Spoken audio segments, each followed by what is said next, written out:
Number 2, Jeff Cameron Show, 93.3 Real Talk Radio and Warchant TV. Good to be with you. Heads up. Transparency, right? We're pre-recorded today, getting set for the trek to Charlotte.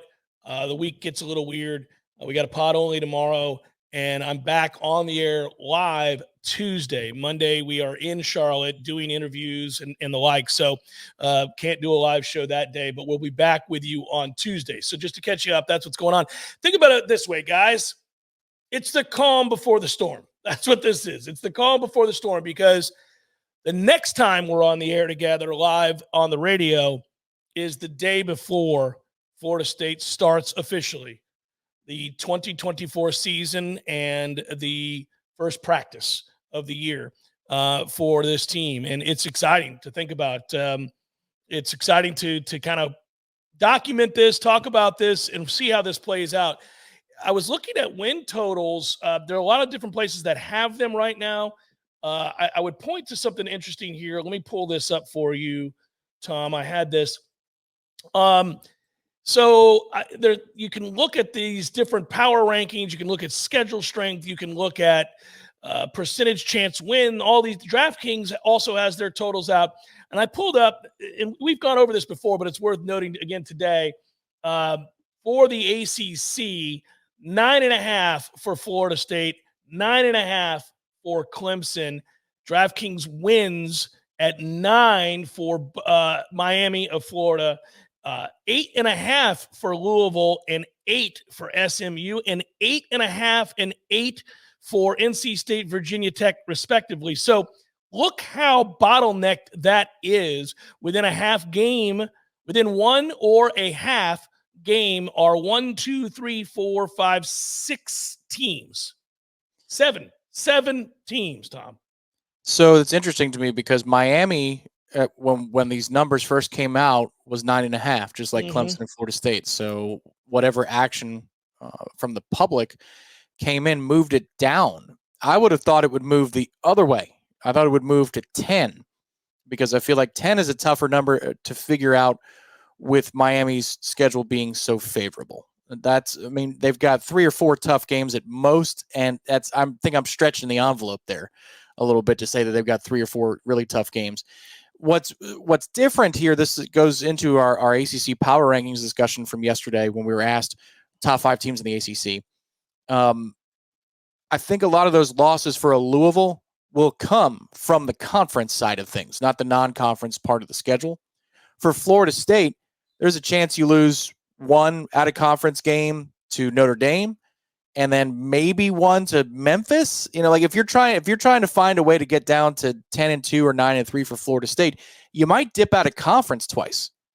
So when you're talking about chances to make the ACC championship game and Charlotte finish top 2, the math is a little bit different there for me. But I can understand why the overall win totals are bunched together, because overall, you've got a lot of unknowns. And I think that's what the kickoff is about next week. Yeah, the ACC is an interesting league. There's no doubt. It's a very interesting league. And I want to go through and look. I was pulling up VSiN and Mankin's picks, and he's done a good job over the years. I'll explain that here in a second.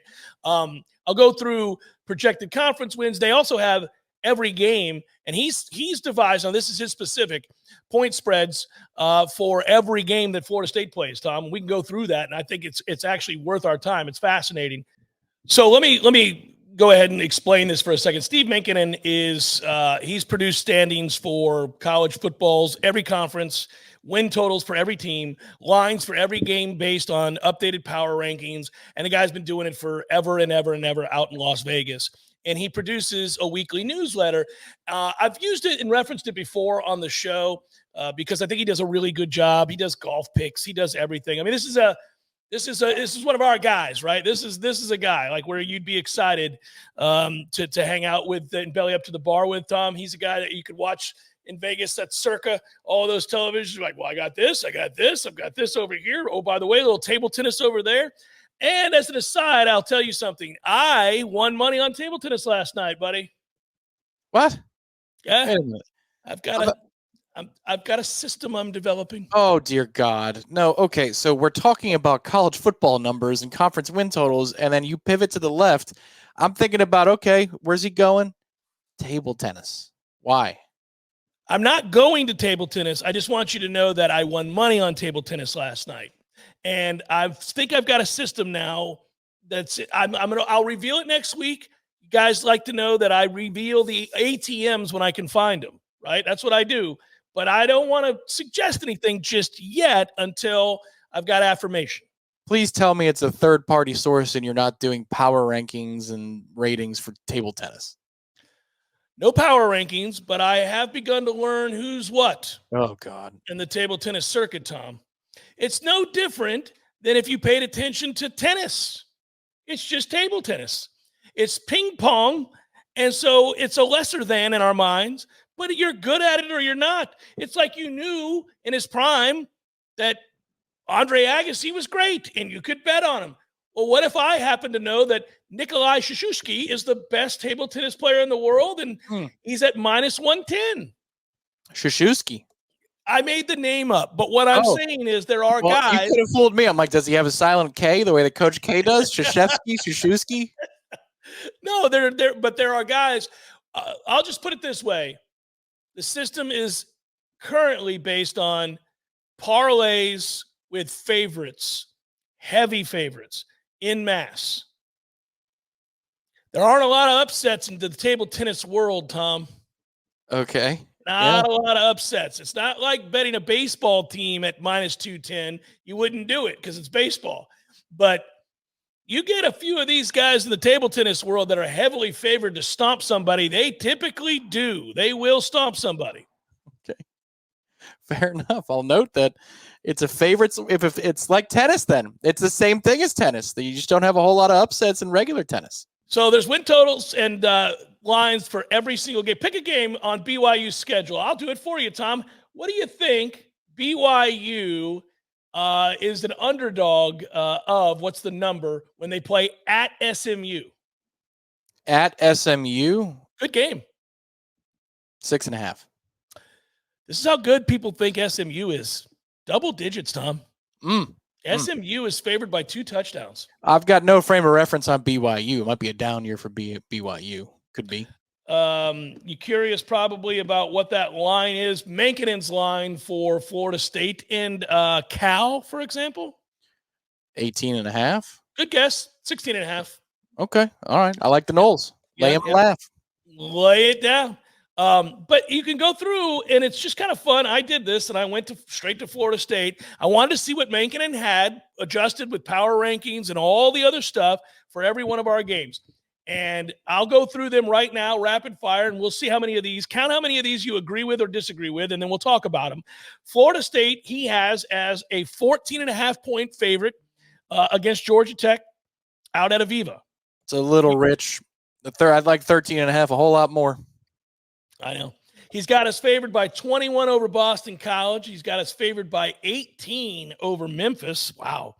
16 over Cal, 4 over SMU on the road. He's got us favored by 5 over Clemson. He's got us favored by 16 over Duke. He's got us favored against Miami at minus 1.5. He's got us favored by 15 over North Carolina. And he has us as an underdog at Notre Dame. Here's the line I like. Florida State plus 3.5. You get the hook with Mankinen.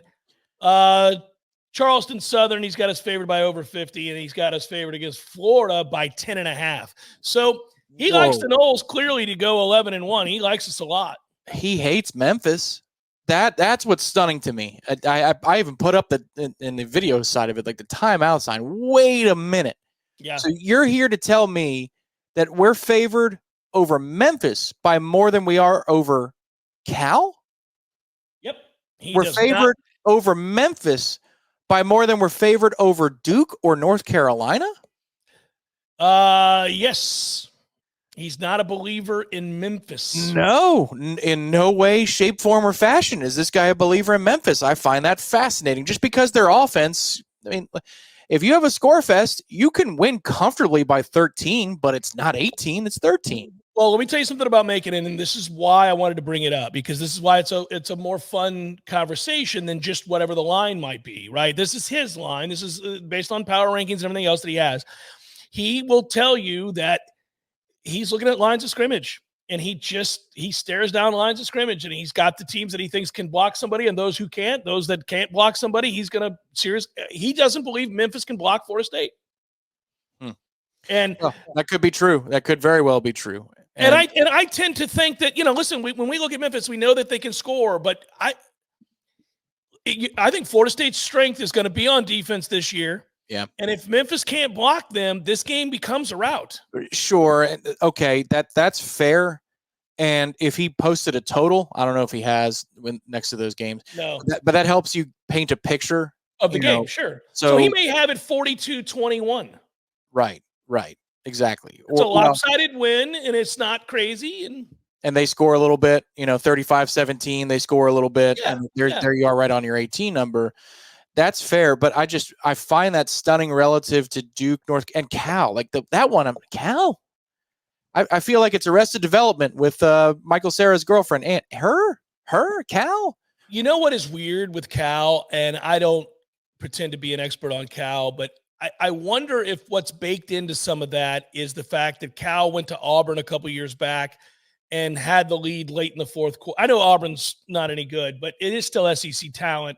And Cal was on the road with a chance to win that game late in the fourth quarter. And I remember they've had a couple of games where they've come south and they've hung in with people. I mean, so maybe that's baked into that. Maybe the spot too. You're going to SMU on the road and you're playing Clemson the following week, so maybe you're falling asleep at the wheel a little bit. Yeah, it's fascinating. By the way, some of the over picks for wins and so forth. For example, and some of the under picks are interesting. So Michigan, he has under 9 wins. He thinks Michigan is going to fall off a cliff. Wow. Now, think about it. They lost their head coach and half their starting lineup went to the NFL, including their quarterback. So he thinks schedule. It's still a Big Ten schedule. I mean, he's got them at 8.5. That's fascinating to me. Okay, you want to do a rapid fire W's and L's? Well, we got to do a real W's and L's today for FSU. Oh, crap, we do. Okay. That'll be solving for the future in the next segment with our friends from ISF, sir. Well, I'm always smiling about our friends at ISF. But, Fresno State, Texas, Arkansas State, probably win 2 out of 3 for those. USC, you're hosting. I mean, come on. You're hosting USC. Minnesota at Washington. At Illinois, hosting Michigan State, hosting Oregon, at Indiana, Northwestern. Yeah, I mean, so you have to lose a 4th game because Ohio State, you're going to lose. Oregon, you're going to lose. Texas, you may. Okay, I see it. The schedule's actually kind of tough for Michigan. It's the exact opposite of last year. Yeah, so you can see it, right? And I think that's fascinating. It's possible, right? You wouldn't be blown away by that. Some of the other things that he feels like Colorado will get to 5 or 5.5 wins. And he goes into this big wins to start the season last year. Now for 2024, Sanders brings back most of his key pieces, will be back in the Big 12 where his program belongs. The Buffaloes will benefit from a system showing that close losses can be a galvanizing factor for teams that stay the course. In fact, of the 32 teams over the last 11 seasons that suffered 5+ close losses of 7 points or less and brought back their head coach and at least half their starters, only 2 finished worse the next year. The average win improvement for those teams is 2.6 per season. That puts Colorado at 5.5 to 6 wins, so he went over with them. Yeah, that's understandable. If you do go down the line score from last year and you see the results, a lot of them are close. Now, they won a couple of close games too. So that's the thing I would point out. TCU is very close. They had to go to double overtime with Colorado State. And another one of their wins was nip and tuck as well. So that works both ways. Agreed. And I think there are factors that go beyond what the record was on the field, how close the games were, any of that. And that factor to me is this a place that is growing? Are they galvanizing? In fact, is this growing towards something? Because I bring this up only because you have seen record numbers of players coming and going from the Colorado program. Yeah, like the Abe Simpson. They walk in, they set their hat down, and they go. Right. They're there for a year. DJ Lundy, they're there for 10 minutes. Yeah. It is hard I don't know. I mean, this is a grand experiment, but how do you create culture when it's a revolving door? Even if your key players, such as your quarterback and the star receiver / defensive back, are back. That's great. You've got a few nice pieces to work with. Some might even say elite pieces to work with. But we know about football, guys. You gotta have a team. It's the ultimate team game. I don't know, man. I mean, when you have 20 some odd people leave and then you bring in 40 something people and then you lose another 25 people and then you bring in another huge batch, it's just hard for me to believe that everybody is singing Kumbaya and holding hands here. That's the way they talked about it at Big 12 Media Days. Yeah, the only way it works is if their offensive line's better. I mean, his son was getting killed. That line was atrocious. Now, they brought in a ton of bodies. If they can work together and that offensive line's okay, then they're going to score enough to be in a lot of football games. But yeah, you're right. You lose a game or two you're not supposed to early on. A couple tip pass, whatever, bad luck, fumble luck, whatever it is. I mean, you're testing the boundaries and of that locker room. But I mean, last year, the principal thing to me in watching Colorado play was they just couldn't block. And for Shedeur is a very, very tough quarterback, extremely tough quarterback. He was tested last year. That chin was tested again and again and again. That's the best thing they got going for him, which if you're going to start somewhere, you would start with a good quarterback. 2024, he's got Auburn over 7.5 wins, Colorado over 5.5 wins, Florida over 4.5 wins, by the way. Hawaii over 4.5 wins, Illinois over 5 wins, Nebraska over 7 wins. How about that? Let's go, guys. Get it together out there.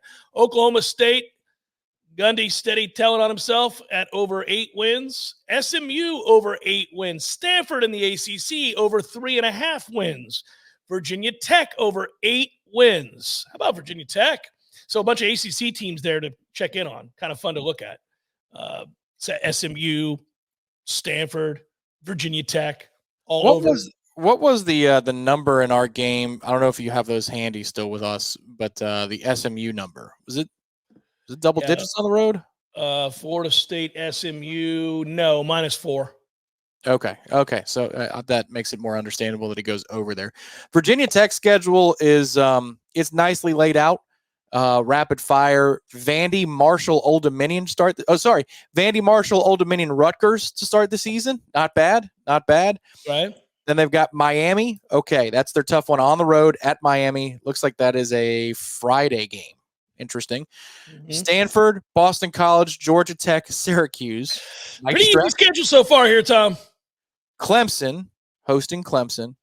Then it's at Duke, and they host Virginia. So there's a path there for Virginia Tech.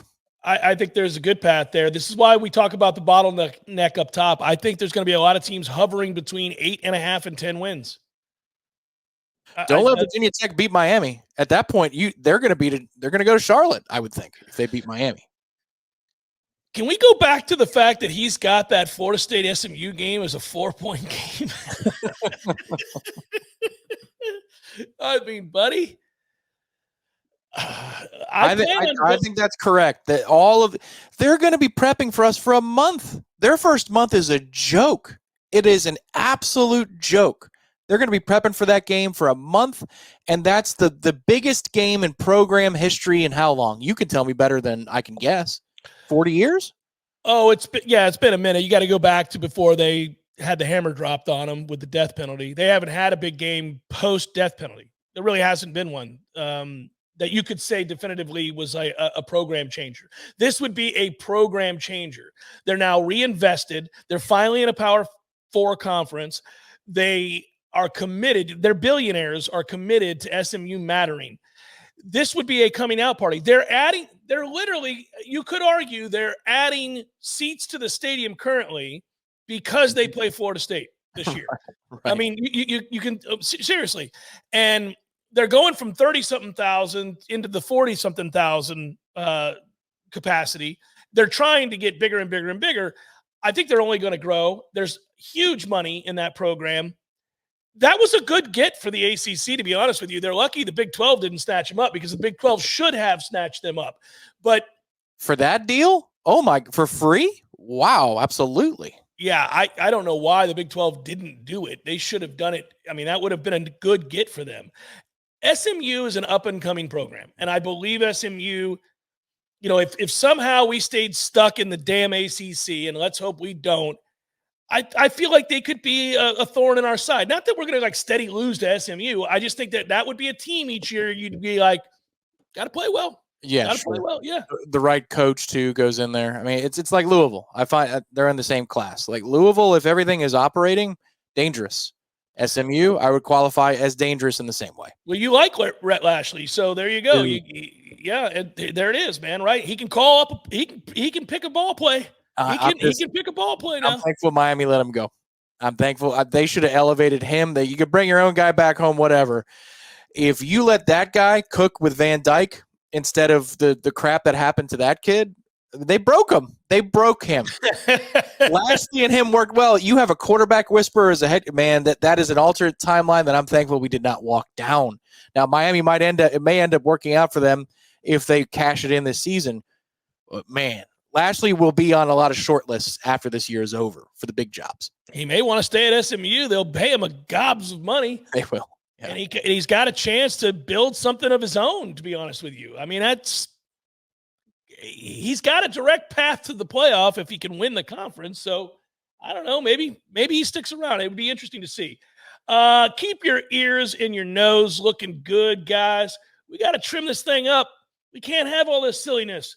Weed Whacker 2.0. I have it. I have the Weed Whacker at my house. I use it right here on the nose. I get the ears over here. It takes 2 seconds. I look proper when I walk out of the house. I'm not having all this nonsense. By the way, you want a little aftershave for down there? They got that kind of lotion too, if you're keeping it tidy as you should. It's not 1974. Let's clean up down there, boys. Let's keep it together. Also, they've got the ultimate, summer days, you're a little hot, things happen. Boxers that hold it together. They even sell boxers that keep it together. Manscaped.com, code WARCHANT. Here you go. You get 20% off, free shipping with the code WARCHANT at manscaped.com. That's 20% off with free shipping at manscaped.com. Use code WARCHANT. Manscaped. Perfect way to keep it together, everybody. Let's keep it all together. It's Jeff Cameron, 93.3. What? I was going to say preserve the crops. I got to say it every day. Preserve the crops. There's no other. Don't be using a low-flying plane. No. Preserve the crops. War on Eugene Levy. Manscaped. Manscaped.com. Jeff Cameron Show 93.3 Real Talk Radio Warchant TV. Let's bring in our prime collaborators and friends at ISF. We love you at ISF. You should too. By the way, ISF, working with the nation from right here in Tallahassee.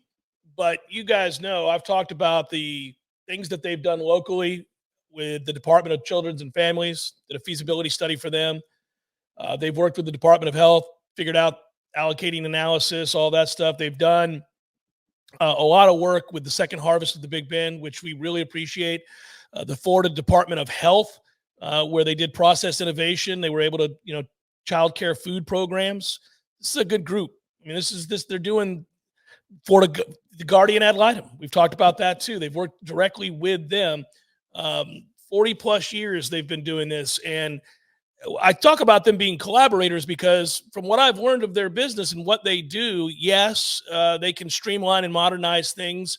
If you work for state government and you've got a vision and a plan, but you don't have what you need from a technological standpoint, they come in and make all of that possible. But they want to hear your vision and work with you and not tell you what to do, but rather how they can help you achieve your goals. So I think there's a difference there. And I've talked with people who work with ISF. They're always very impressed. So we love working with them. And now it's time, Tom. They got the prime spot today, my friends at ISF do. We said we'd do it. We're getting ready to bug out for a few days to Charlotte. We got to do it. It's time for W's and L's. W's. Wins. All right. How you doing? Losses. Damn it! We lost! We f***ing super lost, man! Where do we triumph? Where doth thou fall?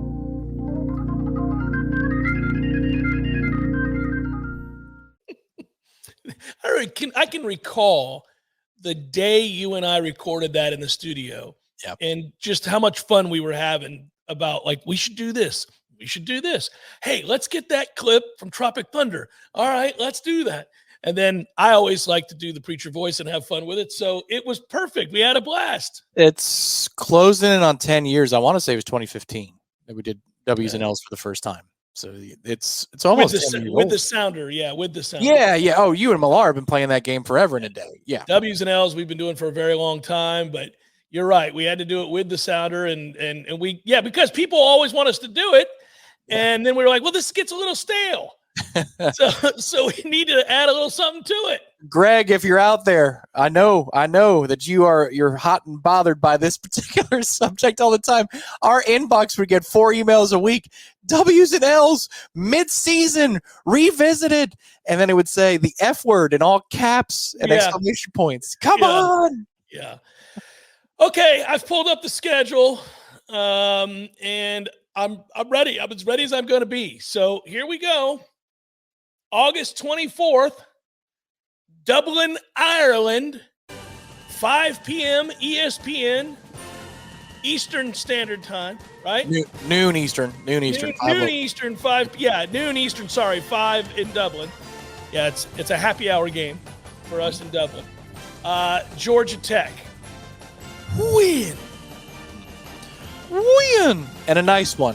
Fourth quarter is enjoyable. We're thinking about our pup plans, our post-game plans. That's going to be a nice day. Maybe a little slow start, but I think that offensive line impresses us as we run the football at will in the second half. Boston College. Win. A little tough in the first half. Little clunky, but it's okay. Castellanos gives us some issues. Win. I hope we beat their ass. That was nonsense a year ago. I'm still mad about it. That game was terrible, and by rights at the end we should have lost that game. If that was crazy. Well, if they got the ball back, we lose. That was where I was totally frustrated with Morlock for the illegal procedure because we had a first down on the other side of the 50 and we're not lined up right. We don't have enough effing guys on the line. And I shouldn't even be mad at him. I should be mad at Coach because that happened more than once last year. Oh, my God. But on the scale of dead fish to high five, I think this is a firm handshake of a victory. Firm handshake. I agree. So we have back-to-back victories to start. Then it's a bye. It's an easy, breezy, laid-back, let's watch other people play football the weekend of the 7th of September. Then we got to skip ahead to the 14th of September, and it's a hot, steamy day in Tallahassee. May not mean as much to an opponent like Memphis coming to town because they're used to hot and steamy in Memphis, I can promise you. But they are not equipped because they cannot block Florida State. And although their offense is fun and they're a good football team, we leave Doak Campbell Stadium that day with yet another win. And we say, you know what, that's a nice ball club. They get a few more dudes, they could be a problem in the future. But as of right now, they're just another foe who has been vanquished. And Florida State is 3-0 after that noon kickoff with a win. It's a nice win. This is a nice one because we're going to be saying walking out of there, they got good skill position players. If they light it up in other games this season, we're going to know how good this defense is because that defense played really well today. So a nice, firm handshake of a win. I like it. Okay, so here comes Cal, cross country. They leave comfortable environment, and they come into steaming hot Tallahassee, and they go, this is hell on earth. Why are people living here? Well, they do, and you can take that L back with you. And that's what happens. Florida State gets the W and moves to 4-0. Another win. This one, I think it's more like all right. It's a little sloppy. This one's a little sloppy. You can understand it. You're getting geared up for an SMU Clemson sequence. It's not satisfying in the sense that we put them away and we got to rock and chair this thing in the second half. But it wasn't in doubt. Solid win. Immediately, we turn our focus to the roadie to Dallas. 100% of the fan base is like, all right, 4-0, let's hit the road. Florida State goes to SMU. It does not start well. SMU is sky high. And for such a little building, this game is hostile. There's a sense that this means everything to SMU, more than anything that's happened since the Pony Express, since Eric Dickerson was running up and down that field. They have not had a reason to cheer not really cheer like they belong with the big boys. And so we enter into the fourth quarter of a tight ball game, maybe even a tie ball game. And we are nervous. We are nervous because it feels like it's going to happen for SMU. But we get a key stop and get the ball back and go down and kick the game-winning field goal. Florida State wins on the road by a field goal. It's nip and tuck. It's a great win for the Noles. 34-31. Little frustrating. 34-31. Noles get the victory. It's another win. Man, at that point, yours truly here will be talking about your one key ACC victory away from going to Charlotte, because you got this one in the bag. You got to get 2 out of 3 in these key 3 games. Fitzy, you're calling for a Fitzy walk-off. I like that. I'm back. I'm believing again. He's solid as a rock. It's a win and a nice one. Not a runaway, but it's a nice win. This is okay. Now we're starting to get a little bit. We're talking. Is this group special? Are we doing this again? Are we going on this kind of a ride again? Nice job, Noles. Way to tell the folks in Dallas, nah. We'll see. This is the only time we're coming here because we're going to be in a different conference by the next time we're in the cycle for this game. The challenge then becomes for Florida State to come home and match the intensity that was needed the week before as they gutted it out on the road against SMU. In fact, most will point to this part of the schedule, and rightfully so, as the one that could either, I would say, thrust you to a magical season or derail you into a season of doubt. I'm talking about games in succession with a bye week in there, I understand. But games in succession against Clemson, Clemson, SMU, Clemson, Duke, and Miami. Now, the Duke game is the one that breaks it up a little bit, but 3 of those 4 games are all very nerve-wracking. I think they're all fairly nerve-wracking with the one breakup of the Duke game in there. Sorry. So I'm nervous about us being able to rise up there, but it is at home. Clemson always gets your attention. They'll play good defense. Florida State wins a close, hard-fought game, defensive-minded contest here. Florida State wins this game at home, remains undefeated. It's a win. I can't go there. I can't go there this time. This is a setback. Old Wuhan, that defense bottles us up. It's a race to 24, and we just don't get there. We don't get there. Not a satisfying moment for DJ. Not a satisfying moment for 55,000 Florida State fans in a half bowl empty place called Doak Campbell Stadium. It's a rough night. 24-20. It's a loss. And now we're up against it because these other teams in the ACC have cakewalk schedules. We got a tiebreaker over SMU, but now we need to get to work from this point moving forward. Tommy comes in with the loss. Yeah.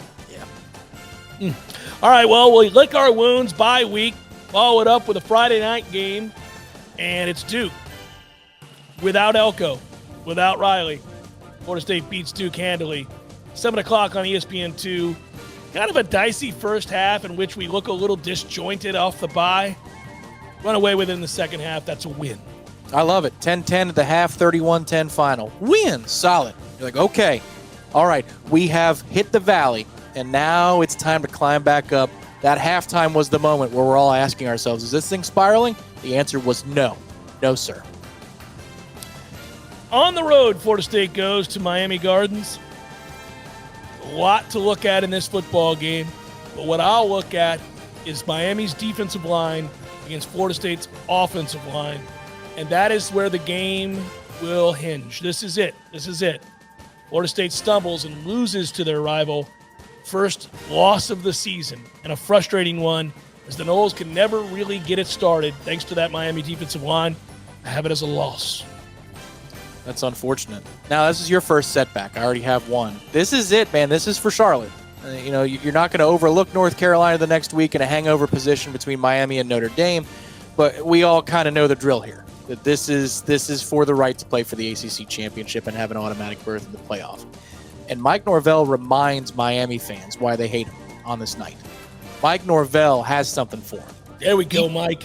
Even if the traditional running game doesn't work, speed to the edges, speed over the top, DJU and a bunch of 3rd and 2s, lowering his shoulder. Yeah, he got stopped once. It's a 4th and 1. Then he makes it, crosses the plane. We're moving the chains. This is a workmanlike, check your chin, Miami moment. And Miami's chin was not up to the task. Florida State wins this one systematically and physically, 31-17. I like it. I like it. I got to remind everybody as we both register a win against North Carolina and Tallahassee. So we'll just say W there. Win. Win. Really quickly, I got to remind everybody about the rules of W's and L's. We're not held to this until we do our final W's and L's, which is right before that week we go to Ireland for the kickoff. Our final W's and L's is next month. It's not now.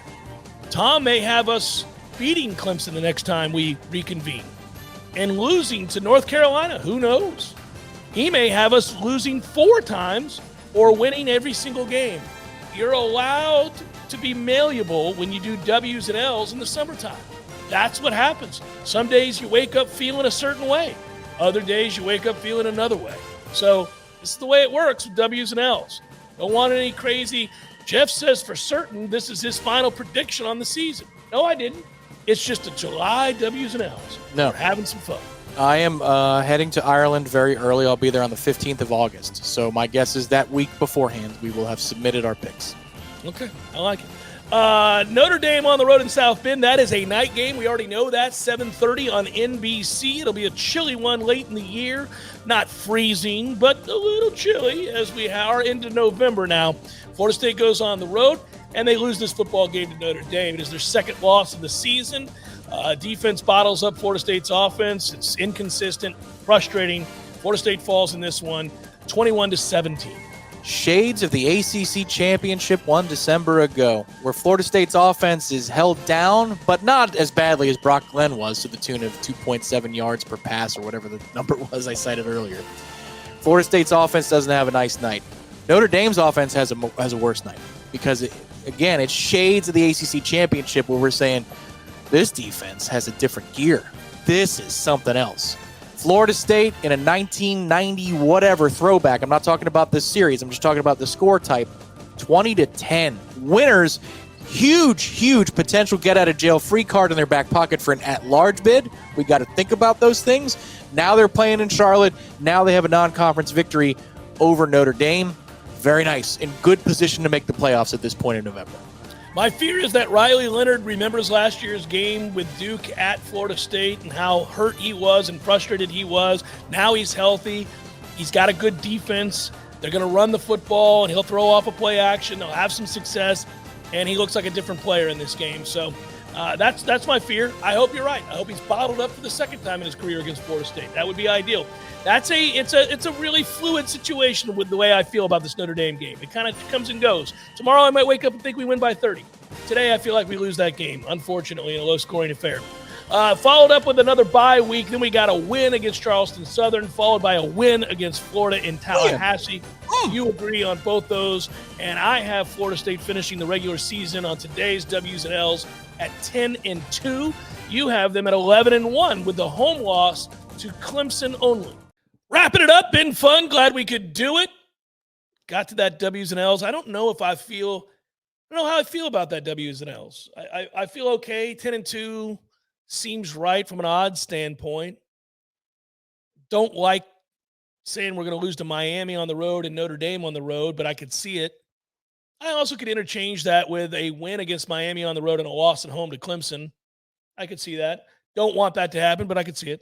Yeah, I feel like when we first saw the schedule, we thought that the Miami, North Carolina, Notre Dame sequence would be the toughest. I honestly think it's SMU Clemson back-to-back. That's the toughest because even though SMU is not a rivalry game by any stretch, that atmosphere is going to try your emotions in a unique way. It's not that this group hasn't played in raucous atmospheres. Lord knows that DJU has played in all kinds of atmospheres in all time zones. So he'll be prepared for it. A lot of our veterans will. It's just you're going to be playing an opponent that's out of their mind.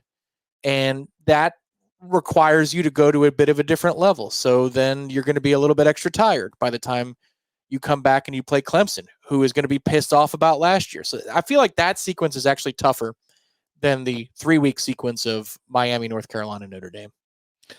Yeah, I basically look, that's the middle portion of your schedule, September 28th through October 26th. I mean, you have that's a month of games that decides your fate. Uh, Again, as we said, SMU, Clemson, Duke, Miami. Those are your games. And then I think if you come out of that at 3-1, then you're in a good position to go to that Notre Dame game, 7:30 NBC, to have that just be a war. But you're on the precipice of, being a team that is A, going to play for the conference championship, and B, being ranked in that top 10 and looking like a surefire bet to go into the playoff. Here's a different way of describing Florida State than we have so far. We basically have with synonyms in football. But I feel like this is a bad weather football team. Would you agree? Like, this is a bad weather football team. This kind of resembles a Big Ten and Notre Dame from yesteryear. The what we have in our head when we talk about those programs. You know why, Tom? Because defense travels, and so does a run game. So if you're running the football and playing good defense, it travels. And that's what's implied in the phrase "good defense travels" is that you can handle any kind of weather. Whereas teams built around an offense, especially a passing offense, are at the whim of a inclement day with gusty winds or torrential rains or freezing cold. Like, you don't know if you'll have what you need from a timing standpoint, synergy, all that on offense. But if you're built around a good defense and the mentality that it takes to run the football, you can play in any weather, you can play in any condition, you can play anywhere. So I think that's probably why you would describe that. Yeah. So we did the breakdown, Dominic Robinson and I, months ago, and he was breaking down Pacific Northwest DJU, throws he could make in swirling winds. Now, I've never been out there, but Dominic lives out in the West Coast, and he said, man, you get up to that area of Oregon and Seattle, Washington, and you're in the fall. Those winds you can't predict. They swirl. It's not like it's a torrential downpour. The rain is a little bit lighter. But as a quarterback, when you're making your calculations on a throw, it's very hard. And he had a couple of clips where it almost looks like DJ is playing 500 and not playing quarterback because the ball just gets it's almost like a British Open condition. It gets yanked from the sideline into the middle of the field, but nobody's there to pick it off because even the safeties are making judgments that the ball doesn't, it doesn't go the way that it's supposed to go. But yet in those conditions, you'll see there's an 8-yard bench route that requires a 40-yard throw, and he'll throw it on a laser and on a dime in those conditions. So you've got a quarterback who's got the arm to handle that. You've got a defensive front that we think can handle bad weather and inclement conditions. It's all about that O-line. If that beefier O-line can do it, it's the whole thing. It doesn't matter where we line it up. We're going to be ready. Yeah, Connolly recently did a thing about the key for every top 25 team, and he talked about for Florida State, he said it was the running game. It was the running backs in particular because he was noting how many talented running backs Florida State has.